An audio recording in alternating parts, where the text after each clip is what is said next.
Ating napakalaki at napakagandang IFAM playpen. So this is Korean brand. Hard plastic po ito. This already washed and ready to use. So kung di po kayo satisfied sa wash po namin, rewash nyo na lang po ulit siya. Okay, so this is 12 panels. Okay? So wala po itong damage, wala siyang crack, wala siyang putol.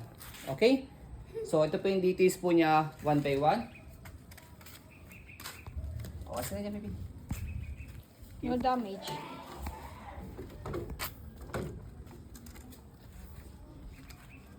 So combination siya ng gray and white. Sure. Yan. So meron siyang door panel. So baliktad lang yung kami pag-assemble nito, dapat itong kanyang lock dito nasa labas. Okay? So meron siyang lock dito and then ayan, yung pinaka-lock niya mismo sa loob. Okay?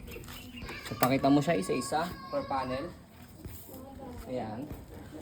So itong color white, ito lang naman isang color white nito, meron siyang itong crayons dito, pero natatanggal naman yan, tsagayin nyo na lang po siya. Okay? So yan lang naman